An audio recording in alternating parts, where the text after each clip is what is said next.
Christians died, suffering at the hands of Rome, 'cause they believed in Christ alone. They died through Europe, especially Spain, where they saw all but Christ is vain. He suffered by his death for men, to save them from their awful sin. 600 years of martyred saints that history cannot erase. With iron heel and iron hand, the Roman popes rule the land. Those ignorant of history may be swept into apostasy. We won't be lulled by Rome's sweet lie, with 50 million reasons why. Salvation is by faith alone, in Christ alone, by grace alone. A sovereign God give faith to man. Salvation's in the Maker's hand. This gospel offends Rome today. They offer up another way, a counterfeit, a compromise. Beware the ancient papal lie, with such a cloud of witnesses who by grace died in their Lord.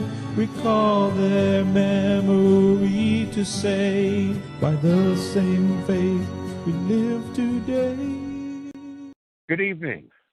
Welcome to another edition of Romanism and the Reformation by Henry Grattan Guinness. My name's Tom Press, and I'll be your host for the next 2 hours. First, we'll have a reading from the book Romanism and the Reformation by Henry Grattan Guinness, and then an hour of discussion. Last time we concluded on page 30 of the book. Tonight we'll retreat about one paragraph and begin reading for continuity purposes. And currently we are discussing Daniel's prophetic foreview of Romanism. The prophet Daniel's prophetic foreview or prediction of the Roman Catholic Church and the papacy. Yes, the little horn of Daniel is speaking specifically of the papacy of the Roman Catholic Church. Now we'll begin the reading. Ere long, Wycliffe, the morning star of the Reformation, arose, and at last came the blessed movement itself, with Martin Luther and the rest of the reformers, which delivered Germany, England, and other lands from the papal yoke, dividing Christendom into two camps, Romanist and Protestant. Vainly did Rome seek with frantic efforts to arrest or reverse this movement. That's right, Rome did everything within her power, including inquisitions and wars, to defeat the Protestant Reformation. The Protestant Reformation proclaimed the papacy was the little horn of Daniel, the son of perdition, the man of sin, the biblical prophetic antichrist of the Bible, as did the Apostle Paul and the Apostle John. And Rome, wishing to silence that movement, which is Protestantism, that's what we're protesting, the papacy. Rome wanted to put down that protest and hide any discussion about Daniel and Paul and John's description of the papacy. Again, he says, vainly did Rome seek with frantic efforts to arrest and reverse this movement. Speaking of the Protestant Reformation, the Protestant movement. And he says, hecatombs of martyrs, oceans of blood, centuries of wars could not stop it. At the beginning of the 16th century, Rome boasted that not a single heretic, that is, a Protestant, not a single heretic could be found. Now, Christendom contains 150 millions of those whom the papacy calls heretics, and whom it would exterminate by fire and sword if it could. It did succeed in crushing out the Protestant Reformation movement in France, Spain, and Italy by awful Inquisition tortures, by bloody massacres, by cruel wars, by the revocation of the Edict of Nantes, by the deeds of such men as Philip of Spain and his Armada, and the Duke of Alva and his cruelties in the Netherlands. Rome recovered some of the ground she had lost in the Protestant Reformation, and she still exercises spiritual power over 180 millions of mankind. Though her temporal power was overthrown for a time in the French Revolution, and to the joy of Italy brought to an end in 1870, her claim to it is in no wise abated, nor her pretension that she has a right, a divine right, to rule the world. The religion of Rome has so disgusted the continental nations that, knowing nothing better, they have drifted into practical infidelity, and with one consent they have to a large extent despoiled the Roman Catholic Church of her revenues, secularized her property and her religious houses, and repudiated her interference in their respective governments. I'll stop right there and comment. That's exactly what needs to be done today. Romanism needs to be once again recognized as the Antichrist of the Bible, the synagogue of Satan, and then all of her goods to be despoiled, and also her church revenues, and all of her property, her churches and her monks, her monasteries and nunneries need to be secularized, in other words, taken from her, and all of her goods be restored to the people who were built out of it by the Roman Catholic Church. And she needs to be, once again, repudiated and condemned as the synagogue of Satan, and her head, the papacy, once again denounced as Antichrist. That's what the Protestant Reformation movement did. And it liberated all of Europe, at least for a time. But Rome fought back. It's called the Counter-Reformation, and it has been her goal to destroy Protestantism ever since. And the grandest achievement of the Roman Catholic Church in that effort is Vatican Council II and ecumenism. Okay? And Vatican Council II and ecumenism, the reunion of all the world's religions under one ecclesiastical head, could not have happened were it not for futurism. The idea that prophecy teaches about a future Antichrist that comes at the last 7 years of time before Christ's return, when in fact, in biblical, historical, and prophetic fact, the papacy is, was, and always will be the Antichrist of the Bible. And because Christians no longer believe that, because they believe in a future Antichrist, they believe in futurism, we have brought upon ourselves another counter-reformation in the United States of America. Rome is going to act on our ecumenical mindset, and she's going to use the government of the United States to overthrow God's people in this country. The Protestants, those who protest the papacy as Antichrist and who protest the beast upon which she rides, the governments of the world. Now, continue with the text. It says, this is about where we concluded last time in the book, in our last session. He says, for the last 500 years, the authority of the papacy has been declining, quote, slowly and silently receding from their claims to temporal power. The pontiffs hardly protect their dilapidated citadel from the revolutionary concussions of modern times, the rapacity of governments, and the growing aversion to ecclesiastical influence. Those who know what Rome has once been are best able to appreciate what she is. Now, you and me know what Rome has been and what she is today. The same as she's always been.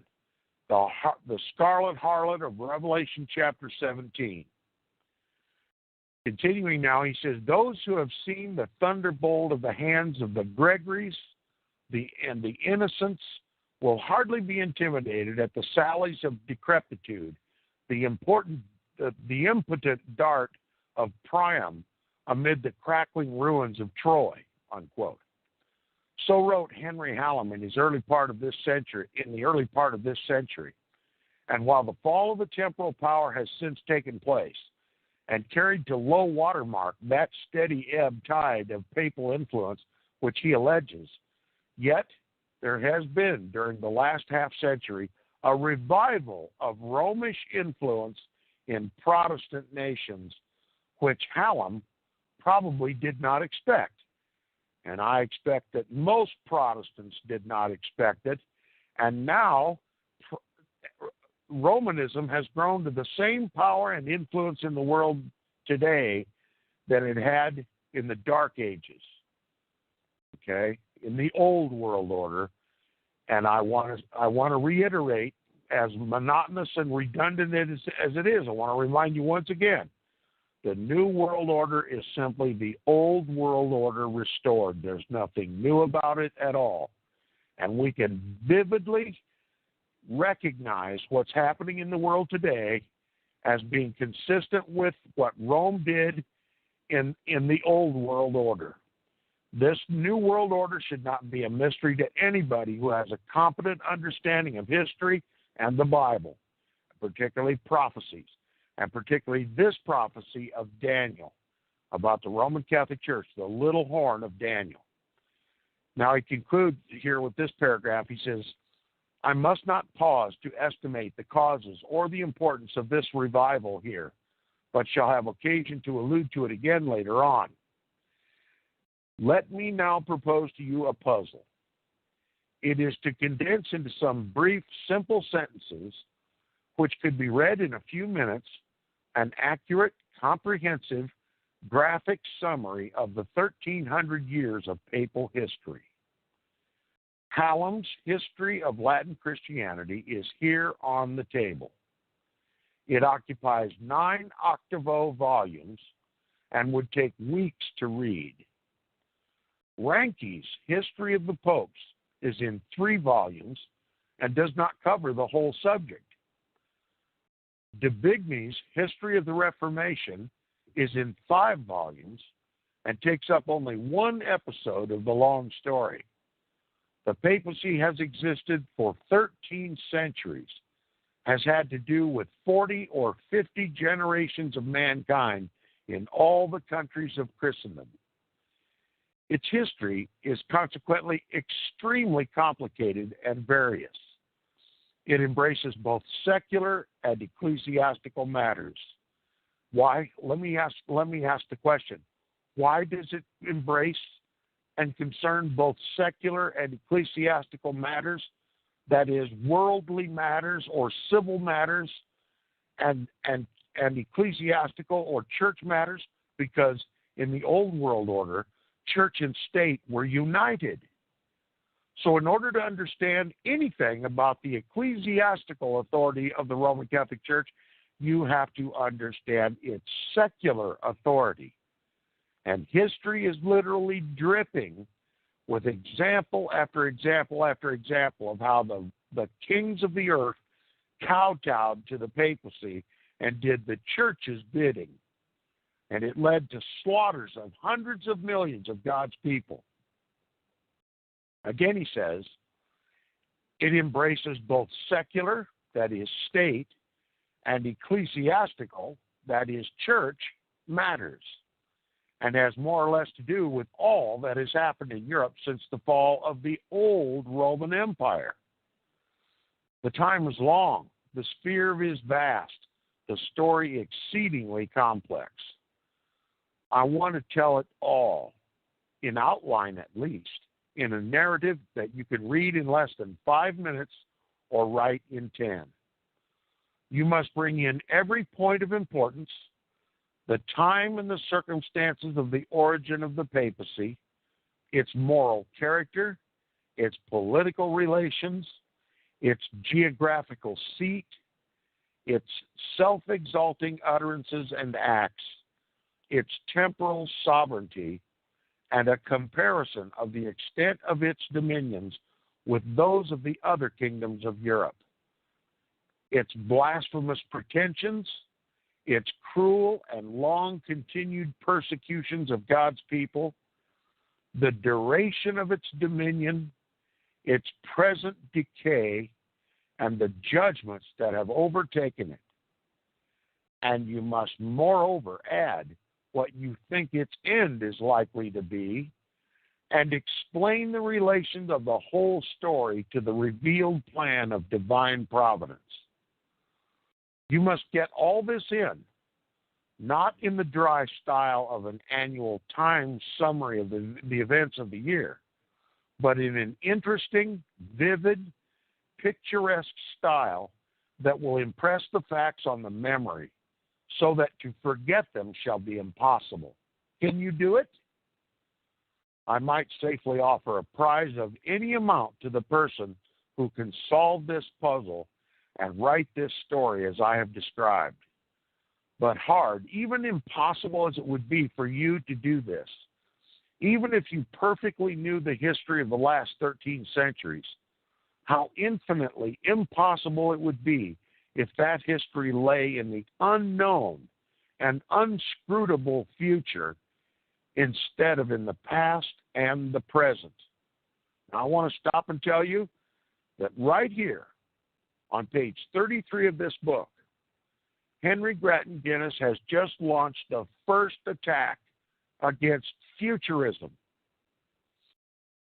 because the descriptions in the Bible of the biblical, historical, and prophetic Antichrist, the little horn of Daniel, the man of sin, the son of perdition, the Antichrist, all that is written in the Bible could not take place in just 7 years of period of time, as is taught in all the churches today. Let me read what he says again. Speaking of this writing, describing Romanism, he says, can you do it? He says, I might safely offer a prize of any amount to the person who can solve this puzzle and write this story as I have described. But hard, even impossible as it would be for you to do this, even if you perfectly knew the history of the last 13 centuries, how infinitely impossible it would be if that history lay in the unknown and inscrutable future instead of in the past and the present. Okay? I hope my listeners comprehend what he has just told you. Futurism is ridiculous. That's what he just told you.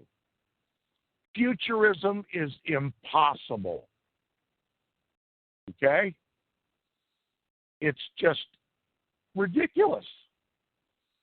He says, if no eye had seen nor ear heard it, if it was an untraversed continent, an unseen world, a matter for the evolution of ages yet to come, who then could tell the story at all, much less in brief? Now, this is precisely what the prophet Daniel, by inspiration of the omniscient and eternal God, has done. He told the whole story of the papacy 25 centuries ago. He omitted none of the points I have enumerated, and yet the prophecy only occupies 17 verses of one chapter, which can be read slowly and impressively in less than 5 minutes. This is because it is written in the only language in which it is possible thus to compass multrum in parvo, the ancient language of hieroglyphics. God revealed the future to Daniel by a vision in which he saw not the events, but living, moving, speaking hieroglyphs of the events. These Daniel simply describes, and his description of them constitutes the prophecy written in the 17th chapter of his book. The 7th chapter of his book. He's speaking of Daniel chapter 7. Our consideration of this remarkable prediction must, however, postpone for the present, as we've already claimed your attention long enough for one lecture. Okay, so with this, Henry Grattan Guinness concludes the first lecture of his series of lectures that form the body of this book. These lectures were given to standing room only crowds that even spilled out into the streets. And in England, where these lectures were given, the crowd was encompassed virtually every strata of the civilization, from the priestly house on down to the street sweeper, including the kings and the queens and the governing factions of England at the time. Henry Grattan Guinness was one of the most popular preachers of his day, and to my notion, he has hardly been surpassed since that time. Now, with all that said, I'll continue now with his second lecture. It's entitled The Daniel Foreview of Romanism, second part. He says, allow me to commence this lecture by reading to you Daniel's description of the divinely designed hieroglyph by which the history of Rome was prefigured.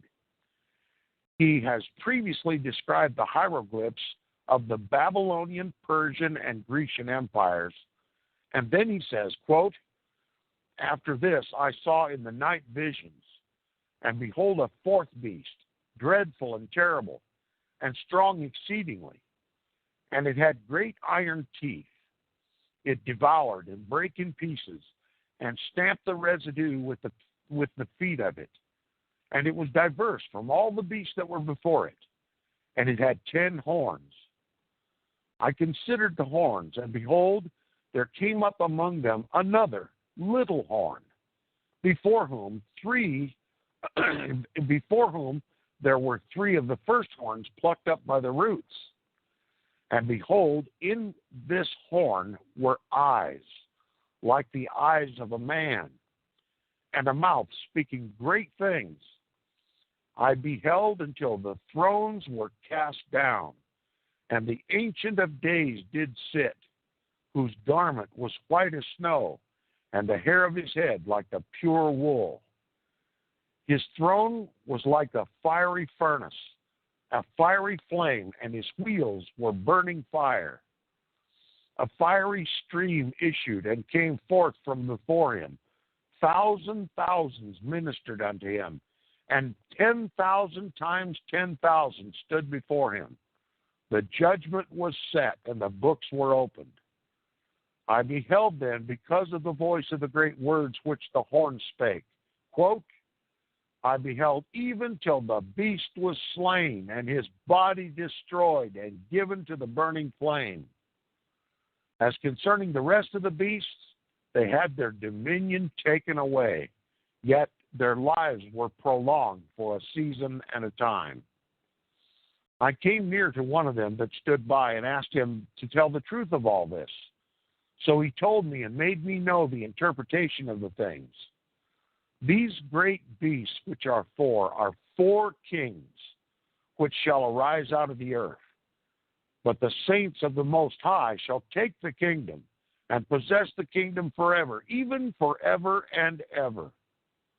Then I would know the truth of the fourth beast, which was diverse from all the others, exceeding dreadful, whose teeth were of iron, and his nails of brass, which devoured, brake in pieces, and stamped the residue with his feet, and of the 10 horns that were in his head, and of the other which came up, and before whom 3 fell, even of that horn that had eyes, and a mouth that spoke very great things, whose look was more stout than his fellows.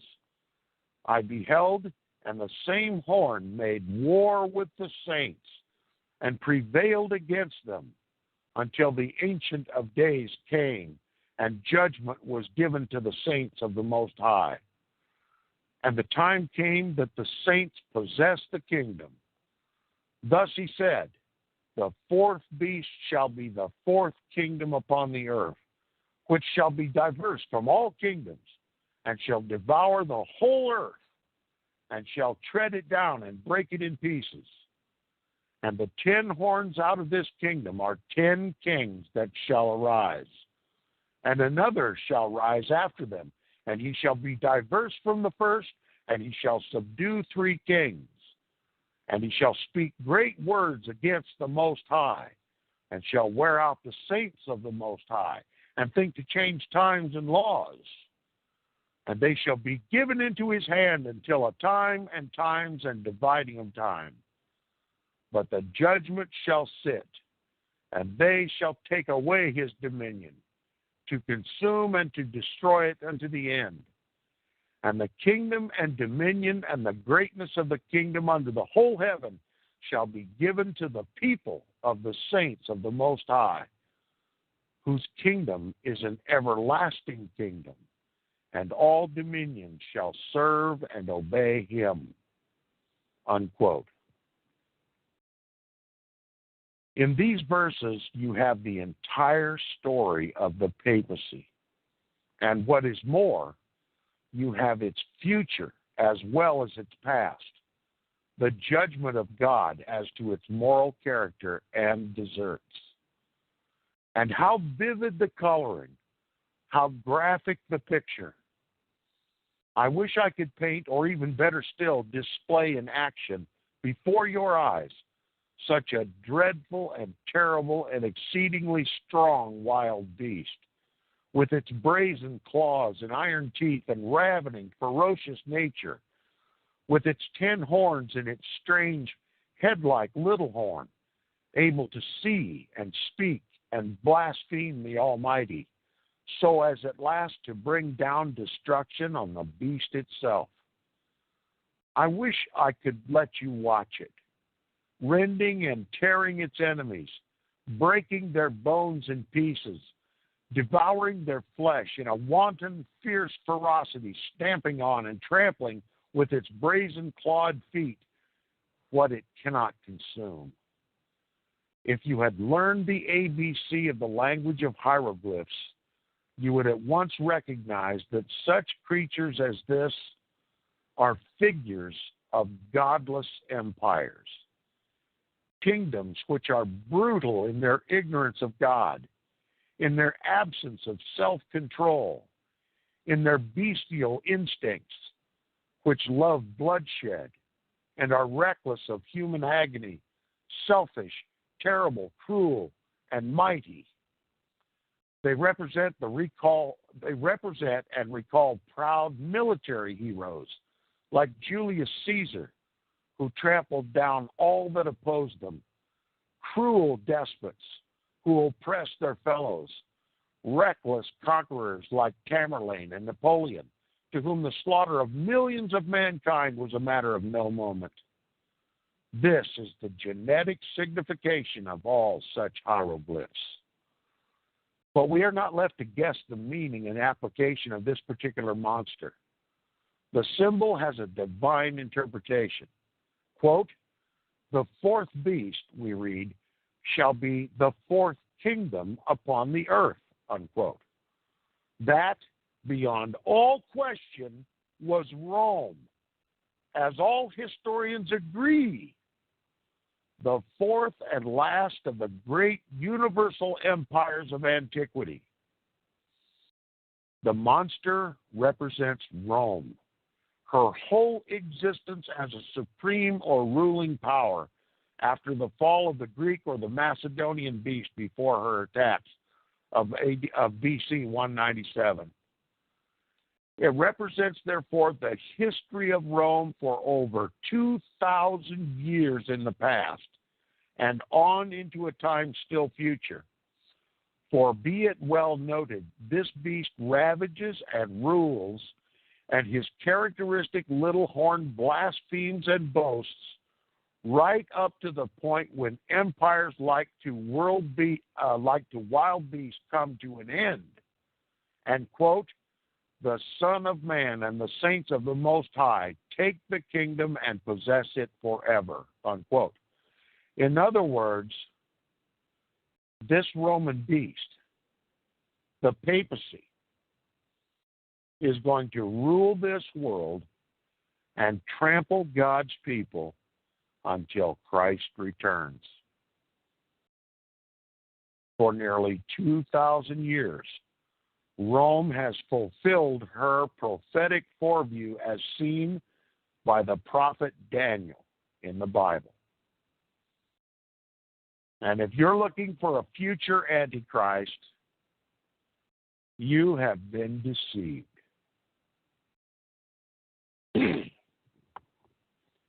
Now he continues. It is important that we should clearly grasp one great historical fact, i.e., the rule of Rome has never, since it first commenced, ceased to exist, save once, for a very, very brief period of time during the Gothic invasions. It has changed in character, as we have seen, but it has continued. Rome ruled the known world at the first advent of Christ and still rules hundreds of millions of mankind and will continue to do so right up until the second advent of Christ. So this prophecy teaches, for not until the Son of Man takes the dominion of the earth and establishes a kingdom that shall never pass away is the monster representing Roman rule destroyed. The rule of Rome, we repeat, has never ceased. It was a secular pagan power for 5 or 6 centuries. It has been an ecclesiastical and apostate Christian power ever since, that is to say, for 12 or 13 centuries. There lay a brief period between these two main stages during which professing Christian emperors ruled from Rome, followed by an interval when, for a time, it seemed as if the great city, Rome, had received a fatal blow from her Gothic captors. It seemed so, but it was not so, for the word of God cannot be broken. The rule of Rome revived in a new form and was as real under the popes of the 13th century as it had been under the Caesars of the 1st century. It was as oppressive, as cruel, and as bloody under Pope Innocent III as it had been under Nero and Domitian. The reality was the same, though the form had changed. The Caesars did not persecute the witnesses of Jesus more severely or bitterly than did the popes.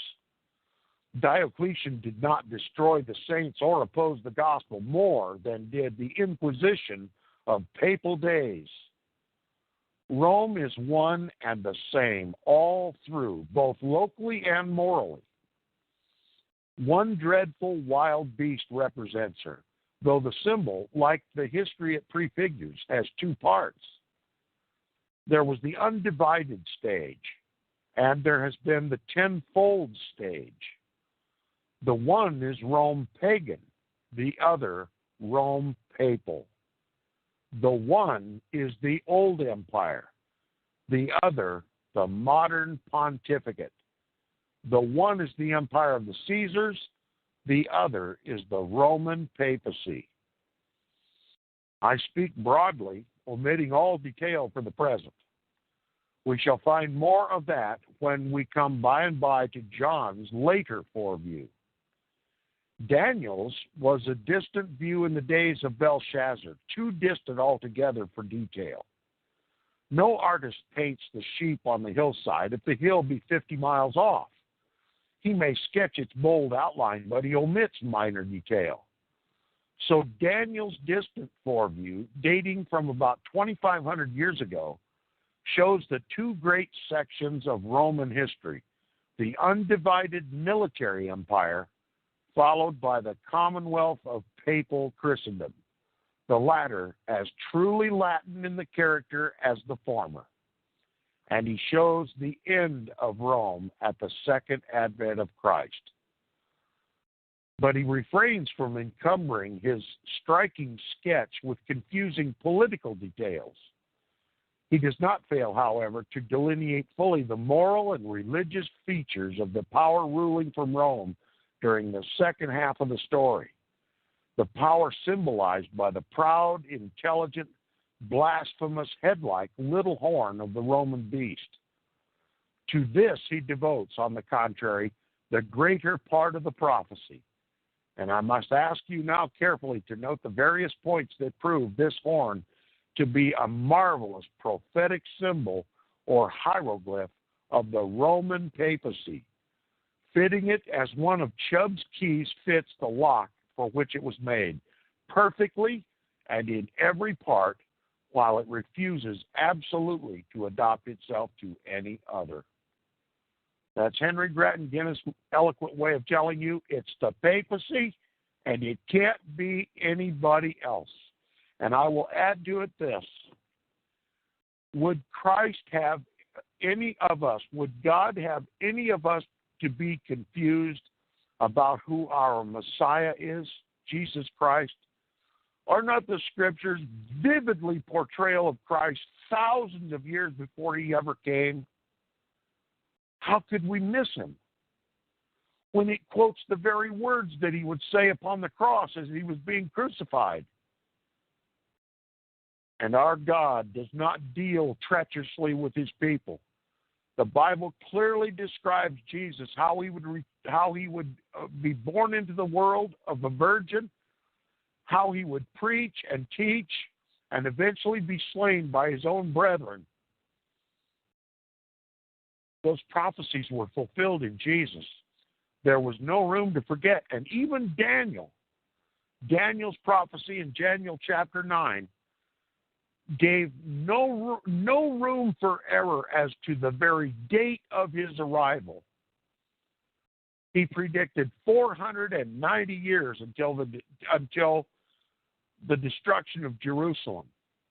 In Daniel chapter 9, verses 24 through 27, it's called Daniel's 70th week.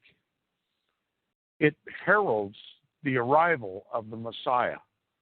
And there were those in Jerusalem, namely Simeon, who was so knowledgeable of the prophecies of Daniel and so led by the Spirit of God that he was literally waiting at the temple to behold the salvation of Israel on the 8th day of his birth, when Mary brought him to the temple to be circumcised according to the law.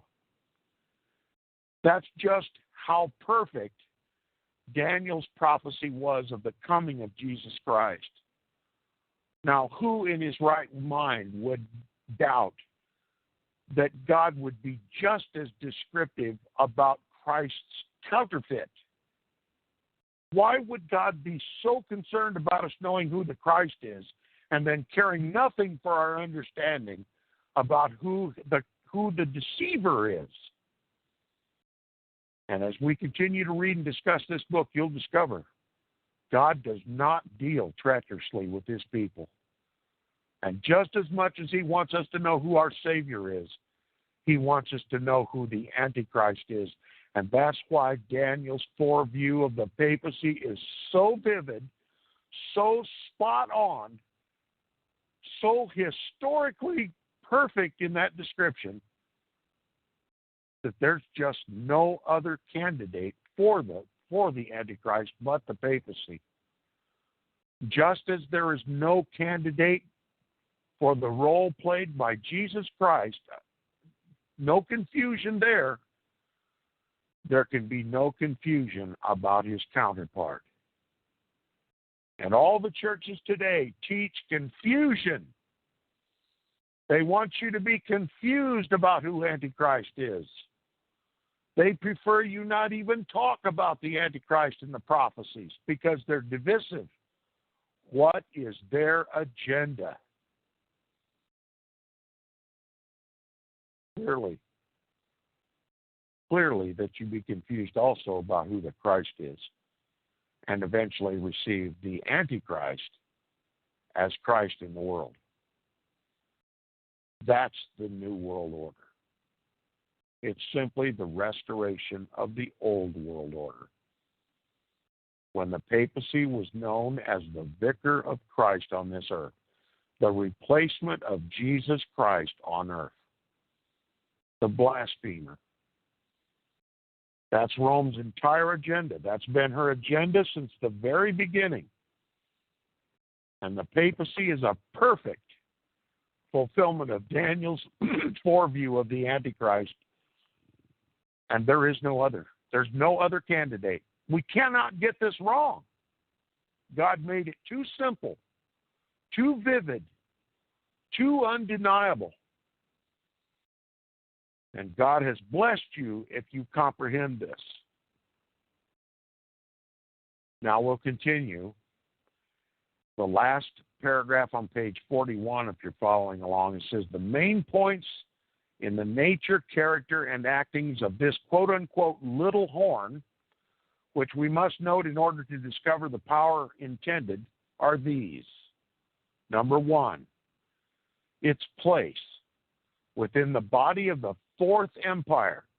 Okay, what's the Fourth Empire? First, there was Babylonian, then the Medo-Persian Empire, then the Grecian Empire, and the fourth and final empire on the earth before Christ's return is the Roman Empire.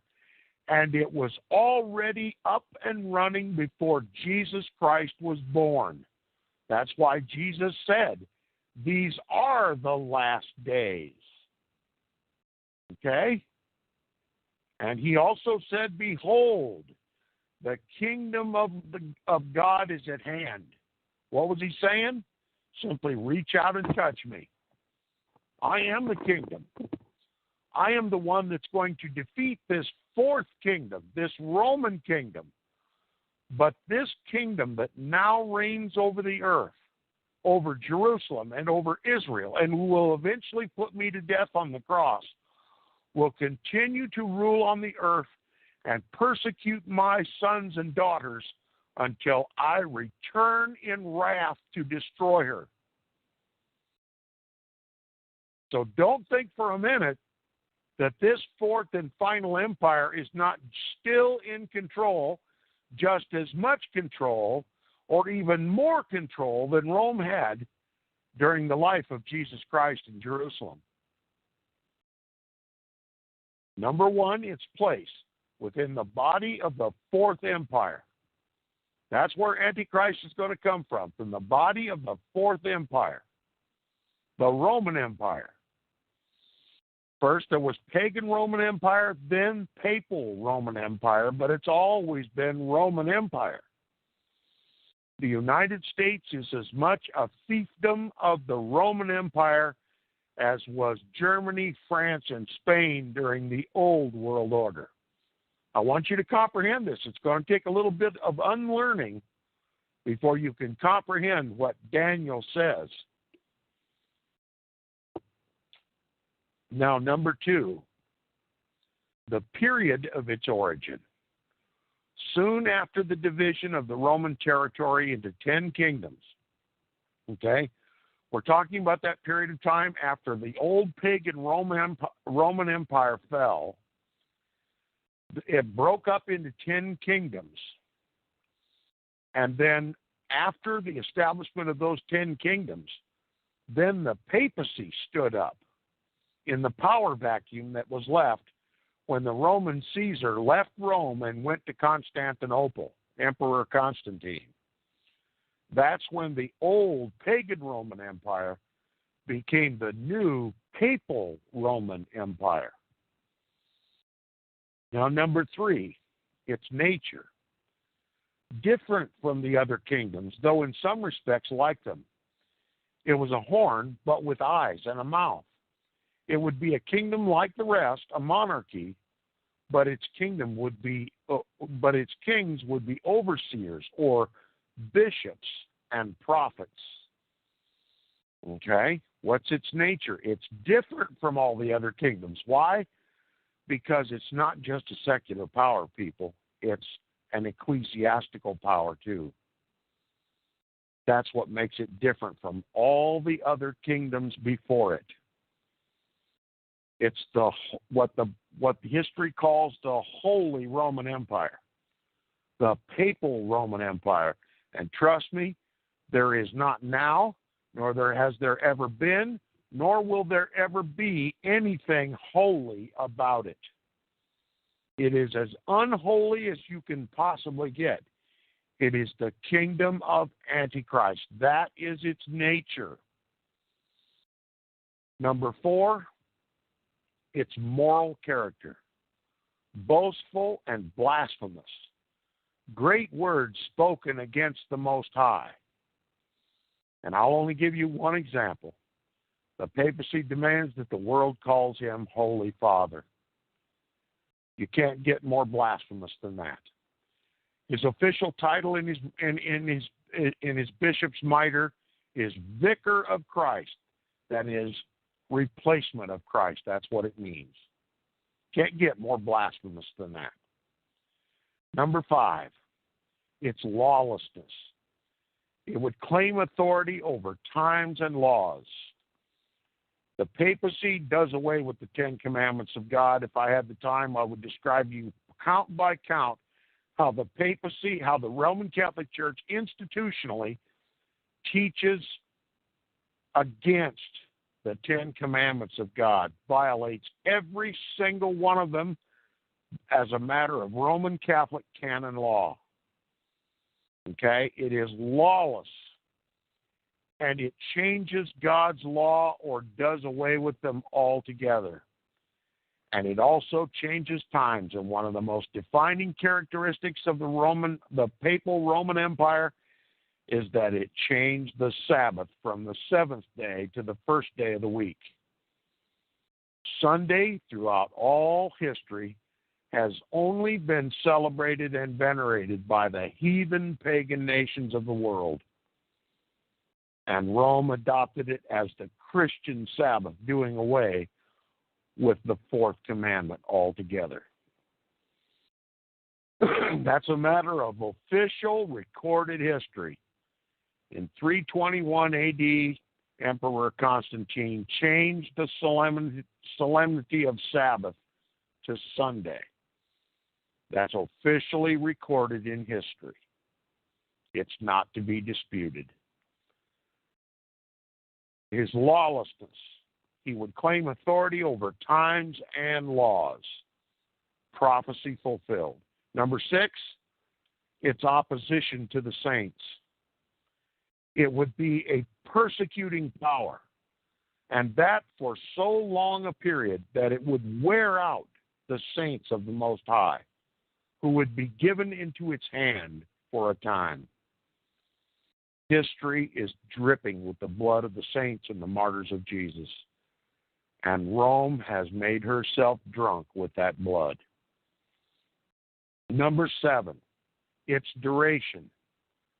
Time, times and a half, or 1,260 literal years. Number 8, its doom.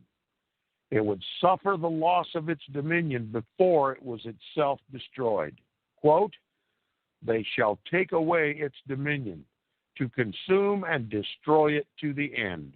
Unquote. Here are 8 distinct and perfectly tangible features.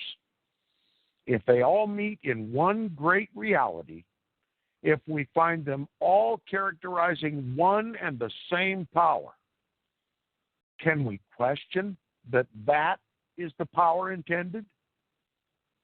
They do all meet in the Roman papacy, whose history I have just briefly recalled, and we are therefore bold to say it is the great and evil reality predicted. a few words on each of these points to convince you that this is the case. Number one, the place. No one can question that the papacy is a Roman, as distinguished from a Greek or an Oriental power. Its seat is the seven-hilled city. Its tongue is the Latin language of Caesar and of Pliny and Tacitus. Its church is the Church of Rome and is the only church that is or ever has been named from a city. Others have been named from countries or of men. The papal church alone bears the name of a city, and that city is Rome. The papacy fulfills the first condition, therefore. Number two, the time. We have shown that the last bishop of Rome and the first pope was Pope Boniface III in AD 607. Now the Western Empire of Rome came to an end with the fall of Romulus Augustulus in AD 476, that is, 130 years earlier. During that time, the 10 kings were forming into the body of the old empire. And during that time, the simple pastor of the church was transformed into a pope. The little horn grew up among the 10. The papacy developed synchronously with the Gothic kingdoms. Number three, its nature. The power symbolized by the little horn is, of course, a kingdom, like all the other 10, but it is not merely this. It is, quote-unquote, diverse or different from all the other ruling dynasties with which it is associated. It is a horn of the wild beast, but it has human eyes and a human voice, denoting its pretensions to be a seer or a prophet or a teacher. It takes the oversight of all 10. It is an overseer or a bishop, and it has a mouth speaking great things. Its paramount influence does not on its mere material power, for it is small as a kingdom, a little horn, but on its religious pretensions. Does not this exactly portray the papacy? Was it not diverse or different from all the Gothic kingdoms amid which it existed? Was it a mere kingdom? Nay, but a spiritual reign over the hearts and minds as well as the bodies of men. A reign established by means not of material weapons, but of spiritual pretensions. It was founded not on force, but on falsehood and fraud, and the superstitious fears of the half-civilized and ignorant Gothic kingdoms. The popedom has always been eager to proclaim its own diversity from all other kingdoms. It claims, quote, a princedom more perfect than every human princedom, surpassing them as far as the light of the sun exceeds that of the moon, unquote. It arrogates to itself a character as superior to secular kingdoms as man to the irrational beasts. Its laws are made not with the best human wisdom, but scientia at plenitudine, that is, with the fullness of divine knowledge and the fullness of apostolic power. You'll have to pardon my Latin. I'm not a Roman.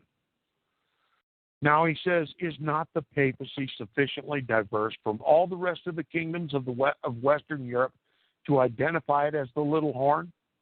What other ruling monarch of Christendom ever pretended to apostolic authority or ruled men in the name of God? Does the Pope dress in royal robes? Nay, but in priestly garments. Does he wear a crown? Nay, but a triple tiara, to show that he reigns in heaven and in earth and in hell. Does he wield a scepter? Nay, but a crozier or a crook, to show that he is the good shepherd of the church. Does his subjects kiss his hand? Nay, but his toe. Verily, this power is diverse from the rest, but in great things and in little. It is small in size, gigantic in its pretensions. It is or was for centuries one among many temporal kingdoms of Europe. It is the only one which claims a spiritual authority and universal dominion. Number 4, its moral character. The salient feature here is, quote, the mouth speaking very great things, unquote. Great words spoken against the Most High, and, quote, a look more stout than his fellows, unquote. Audacious pride and bold blasphemy must characterize the power that fulfills this point of the symbol. We ask then, has the papacy exhibited this mark also? Time would fail me to quote to you verbatim its great words, its boastful self-glorifications, and its outrageous blasphemies against God. You'll find pages of them quoted in my work entitled The Approaching End of the Age, and volumes filled with them exist, for papal documents consist of little else. The papal claims are so grotesque in their pride and self-exaltation that they almost produce a sense of the comic, and that feeling of pitying contempt with which one would watch a frog trying to swell itself into the size of an ox. I must, however, mention some of the claims contained in these so-called great words, which will show you the nature of papal blasphemies. It is claimed, for instance, that, quote, no laws made contrary to the canons and decrees of the Roman prelates have any force, unquote. That, quote, the tribunals of all kings are subject to the priests, unquote. That, quote, no man may act against the discipline of the Roman Church, unquote. That, quote, the papal decrees and decretal epistles are to be numbered among the canonical scriptures, unquote. And not only so, but that the scriptures themselves are to be received only, quote, because a judgment of Holy Pope Innocent was published for receiving them, unquote. It is claimed that, quote, emperors ought to obey and not rule over pontiffs, that is, over popes, unquote. That even an awfully wicked pope, who is a, quote, slave of hell, unquote, may not be rebuked by mortal man, because, quote, he is himself to judge all men and to be judged by none, unquote. And, quote, since he was styled God by the pious Prince Constantine, it is manifest that God cannot be judged by man, unquote. They claim that no laws, not even their own canon laws, can bind the popes, because that just as Christ, being maker of all laws and ordinances, could violate the law of the Sabbath because he was Lord also of the Sabbath, so popes can dispense with any law to show that they are above all law. It is claimed that the chair of St. Peter, the seat of the Pope, the see of Rome, is, quote, made the head of the world, unquote, that it is not to be subject to any man, quote, since by the divine mouth it is exalted above all, unquote. In the canon laws of the Roman, in the canon laws, this is talking about Roman Catholic canon law, the supreme law of the church. In the canon laws, the Roman pontiff is described as, quote, our Lord God the Pope, unquote, and said to be, quote, neither God nor man, but both, unquote. That's what it says in Roman Catholic canon law. You see, God left us no room for error. Neither we cannot be in error about who Jesus Christ is, nor can we be in error about who Antichrist is. The papacy so fully and completely fulfills the descriptions given in the Bible about Antichrist, just as much as Christ fulfills all the prophecies in the Bible given about our Messiah. There's to be no confusion in God's house about either. We are to know who Christ is as though we were one with him, and we are to be in equal understanding and determination about who the Antichrist is as we are about who our Savior is. God does not deal treacherously with his people. We've come to the end of the broadcast. I want to thank you all for listening. We'll continue in the next hour with discussion. Thank you very much.